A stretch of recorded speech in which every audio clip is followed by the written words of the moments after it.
السلام علیکم ناظرین، آپ دیکھ رہے ہیں دارالوحی انسٹیٹیوٹ۔ میں ہوں محمد اویس۔ مرصد کا ایک محمدی صاحب موجود ہیں۔ سب سے آج ہم کویشچن کریں گے، خواب کے اندر گائے یا بیل دیکھیں تو اس کی کیا تعبیر ہو سکتی ہے؟ وعلیکم السلام، بسم اللہ الرحمن الرحیم۔ ویسا خواب کے اندر گائے بیل دیکھنا، جس طرح حضرت یوسف علیہ السلام کے زمانے کے اندر بادشاہ نے 7 موٹی تازی گائے دیکھی، تو اسی طرح آج کے وقت کے اندر کوئی شخص سفید رنگ کی گائے دیکھتا ہے تو اس کی تعبیر ہوتی ہے کہ حسین عورت اللہ تبارک و تعالی اس کو عطا فرمائیں گے۔ اس طرح خواب کے اندر انسان گائے کا دودھ پی رہا ہے، اچھی جگہ پہ شادی ہونے کی طرف اشارہ ہے۔ اس طرح خواب کے اندر انسان کمزور گائے دیکھتا ہے، بدصورت عورت اس کے گھر میں آئے گی۔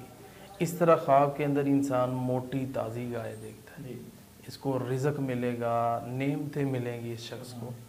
اس طرح خواب کے اندر گائے کا دودھ پینا، دلی مراد مقصد انسان کا پورا ہوگا۔ اس طرح سفید گائے دیکھنا، غم اللہ تبارک و تعالی اس بندے کے دور فرمائے۔ قد صدقت الرؤيا إنا كذلك نجزي